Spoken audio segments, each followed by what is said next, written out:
الرجیم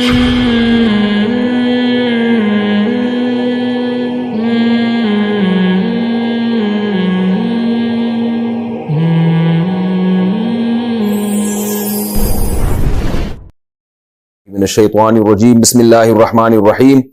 اس سے پچھلی والی آیت میں یہ مضمون چل رہا تھا کہ اے نبی صلی اللہ علیہ وسلم آپ عفو اور درگزر سے کام لیں، ان کی باتوں پہ آپ صبر کریں، غصے کا اظہار نہ کریں، اور کبھی شیطان آپ کو وسوسے میں ڈال دے، کوئی ایسا کام آپ سے کروا دے جو مصلحت کے خلاف ہو، تو اللہ تعالیٰ کی پناہ مانگیے۔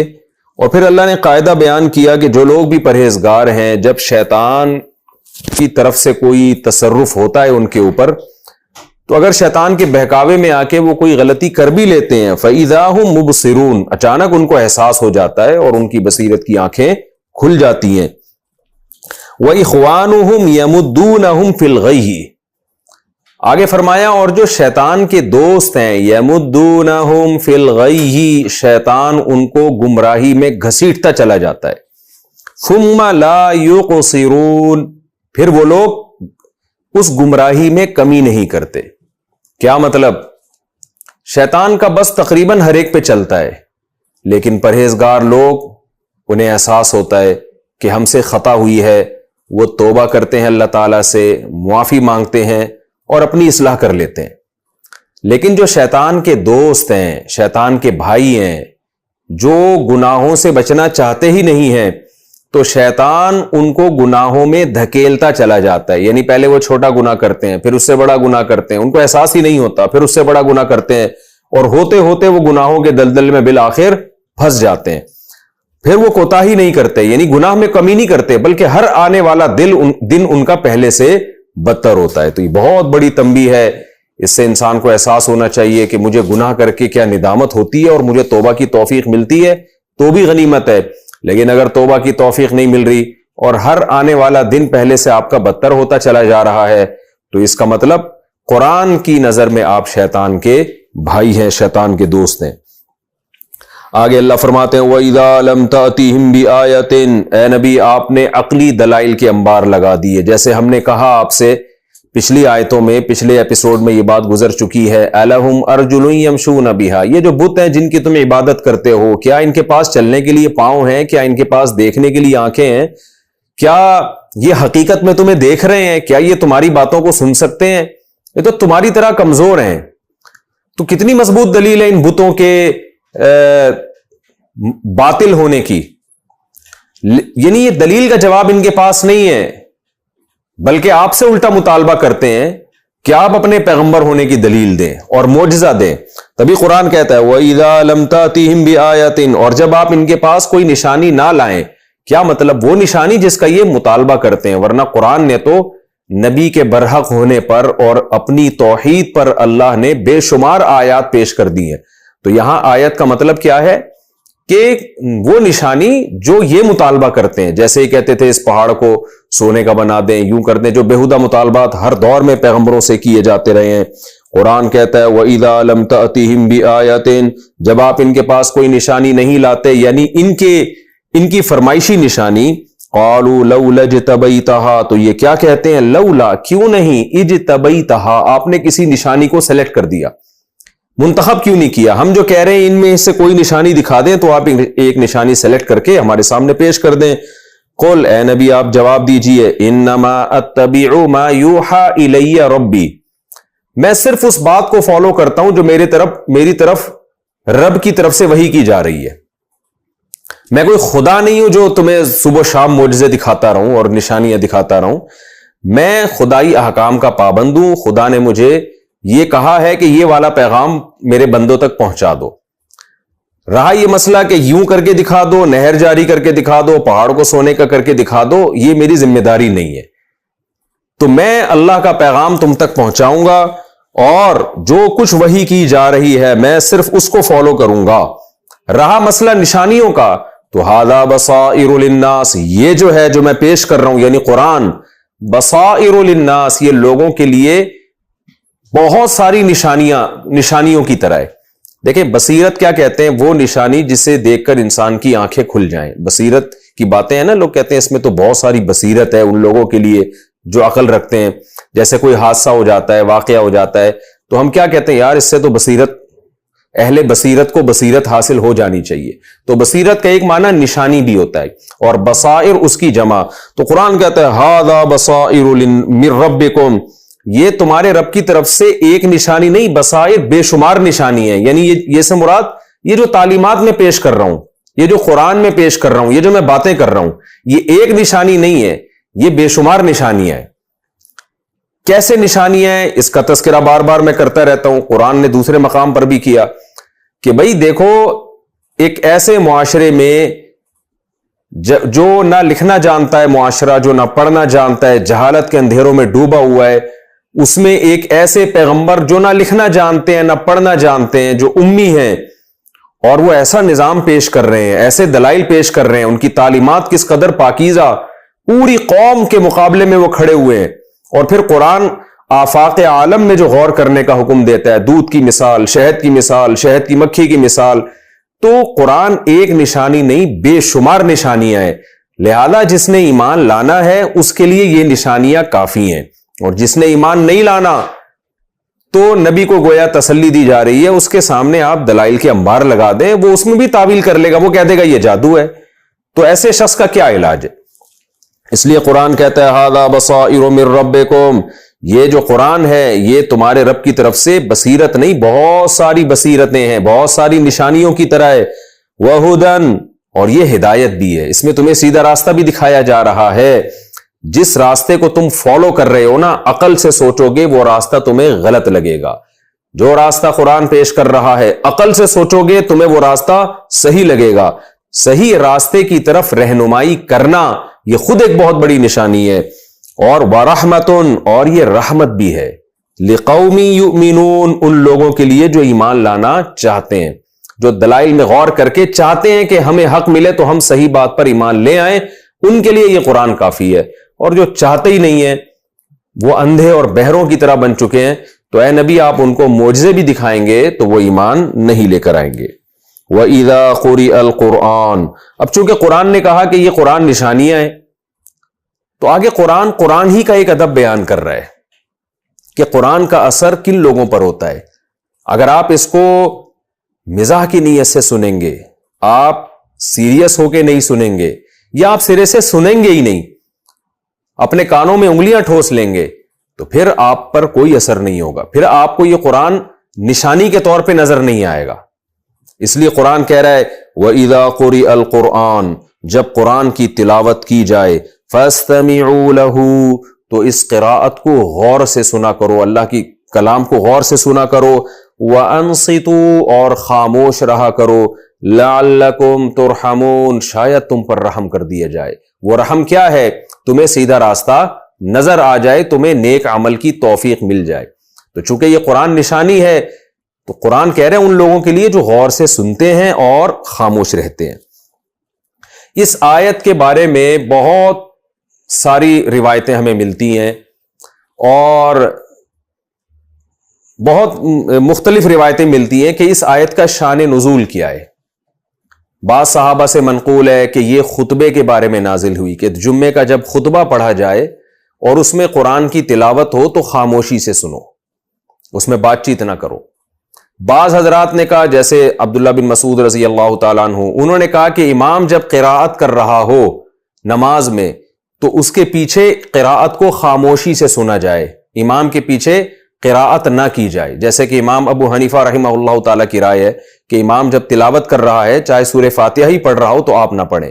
بلکہ اس آیت کی بیس پر جو حنفی فقہاء ہیں وہ اس طرف گئے ہیں کہ اس آیت نے امام کے پیچھے تلاوت کو حرام کر دیا. لہذا جن حدیثوں میں ہمیں پتہ چلتا ہے کہ امام کے پیچھے فاتحہ پڑھی جائے گی, وہ حدیثیں ان آیتوں سے منسوخ ہیں. خیر فقہی اختلاف ہے یہ, امام شافعی اس کا دوسرا مفہوم بیان کرتے ہیں, امام احمد کچھ اور مفہوم بیان کرتے ہیں, جیسے کہ فقہا کا اختلاف ہوتا ہے. تو مختلف روایتیں ہیں. اب بعض نے تو یہ ترجیح دی ہے کہ نہیں جی خطبے کے بارے میں ہے یہ, بعض نے کہا نہیں یہ امام کے پیچھے فاتحہ کے بارے میں, بعض نے کچھ کہا, بعض نے کچھ کہا. لیکن جو اس میں دلیل کے لحاظ سے جو سب سے مضبوط بات ہے وہ مضبوط بات یہ ہے کہ سب, یعنی خطبہ بھی اس میں شامل ہے, نماز میں قرات بھی اس میں شامل ہے, اور جب بھی تلاوت کسی محفل میں کی جائے گی سنانے اور سننے کی نیت سے تو وہ مجلس بھی اس میں داخل ہے.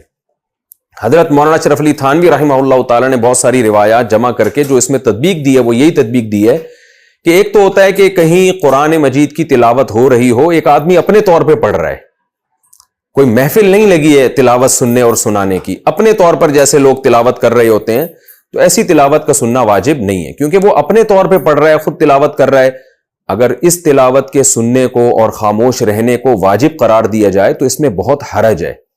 آپ نے دیکھا مسجد میں کچھ لوگ ہلکی ہلکی آواز سے تلاوت کر رہے ہوتے ہیں. اب سب پر واجب تھوڑی ہے کہ سارے کام چھوڑ کے لوگ ان کی تلاوت سنیں, اس میں تو امت حرج میں مبتلا ہو جائے گی. آپ کہیں گزر رہے ہوتے ہیں, قرآن کی تلاوت کی آواز آ رہی ہوتی ہے, تو اس پر پوری امت کا اتفاق ہے کہ اس طرح کی تلاوت اس آیت کے مفہوم میں داخل نہیں ہے. لیکن وہ تلاوت جس میں تلاوت کرنے والے کا مقصد آپ کو سنانا ہے اور نصیحت کی محفل ہے, آپ بیٹھے ہیں اس میں سننے کے لیے, ایک نصیحت کا ماحول قائم ہے, تو ایسے موقع پہ جہاں سننے سنانے کے لیے بیٹھا جائے گا تو وہاں قرآن کہتا ہے پھر خاموشی سے سننا ہے تاکہ تمہارے دل پہ اثر ہو, چاہے نماز ہو چاہے جمعے کا خطبہ ہو. اب نماز میں بھی امام تلاوت کرتا ہے مقتدیوں کو سنانے کے لیے, تو وہاں بھی مقتدیوں پر واجب ہے کہ وہ سنیں. خطبے میں امام تلاوت کرتا ہے, خطبے میں قرآن کی آیتیں پڑھتا ہے سنانے کے لیے, اور محفل ہوتی ہے سننے کی, تو خطبے کے دوران بھی آیتوں کا سننا واجب ہے, اس دوران بھی آپ بات نہیں کر سکتے. اسی طرح کوئی بھی نصیحت کی محفل ہو جس میں واعظ قرآن کی آیتیں پڑھ کے سنا رہا ہو اور محفل نصیحت کی ہو, تو اس میں بھی اس محفل میں موجود لوگوں پر واجب ہوگا کہ قرآن کی آیتیں غور سے سنیں, اور جو ان کو قرآن کے ترجمے کے ذریعے نصیحت کی جا رہی ہے, جو ترجمہ پڑھا جا رہا ہے, اس کو غور سے سنیں, چاہے وہ قرآن کی آیت ہو یا اس کا ترجمہ ہو. تو اس طرح سے تمام روایتوں میں تطبیق ہو جاتی ہے, تو پھر اس نصیحت کا اثر ہوگا. تو خلاصہ یہ نکلا کہ صرف ایک صورت اس سے مستثنی ہے, ایک صورت ایسی ہے جس میں قرآن کا سننا واجب نہیں ہے, وہ یہ ہے کہ جب کوئی آدمی اپنے طور پہ قرآن مجید کی تلاوت کر رہا ہو اور آپ اپنے کام میں مشغول ہو وہاں پہ, تو شریعت نے آپ کو اجازت دی آپ اس کی تلاوت نہ سنیں, کیونکہ اگر اتنا ہم عموم اس آیت میں رکھ لیں گے تو اس سے لوگ حرج میں مبتلا ہو جائیں گے. تو قرآن کہتا ہے وَإِذَا قُرِئَ الْقُرْآنُ, جب قرآن کی قرات کی جائے تلاوت کی جائے فَاسْتَمِعُوا لَهُ, تو اسے غور سے سنو.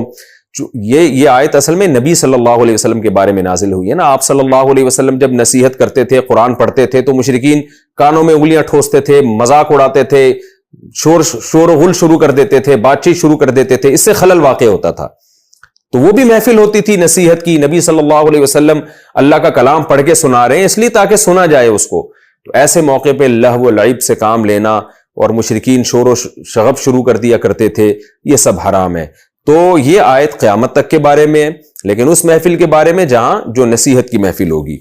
قرآن کہتا ہے جب قرآن کی قرات کی جائے اسے غور سے سنو اور خاموش رہو تاکہ تم پر رحم کیا جائے. اور ہم نے دیکھا ہے کہ جب بھی کہیں تلاوت ہو, اگر آپ ادب کے ساتھ خاموشی سے اس کو سنیں اور اس کے معنی میں غور و فکر کریں اور خاموش رہیں, تو واقعی اس کا انسان کے دل پہ بہت گہرا اثر ہوتا ہے, اور یہ عمل اللہ کی رحمت کو متوجہ کرنے کا ذریعہ بنتا ہے. وَاذْكُرْ رَبَّكَ فِي نَفْسِكَ تَضَرُّعًا, اب قرآن کی تلاوت کیونکہ ذکر ہے تو اسی ضمن میں باقی ذکر کا بھی اللہ نے تذکرہ کر دیا کہ قرآن کی تلاوت کا حکم تو میں نے بیان کر دیا, ویسے جب اللہ کا نام لیا جائے تو کیسے لیا جائے, اس میں کیا کنڈیشن ہونی چاہیے. قرآن کہتا ہے وَاذْكُرْ رَبَّكَ فِي نَفْسِكَ, اور آپ اپنے رب کو یاد کیجئے اپنے دل میں. دل میں اس مراد یہ کہ اپنی ذات میں, دل میں کا مطلب یہ نہیں کہ سوچنا ہے آپ نے, اپنی ذات میں. کس طریقے سے؟ تضرعاً, عاجزی کے ساتھ, وخیفتاً, اور خوف کے ساتھ. اللہ کا ذکر بھی دھیان سے کرنا چاہیے. ودون الجہری من القول, اور قول میں جہر سے کچھ کم.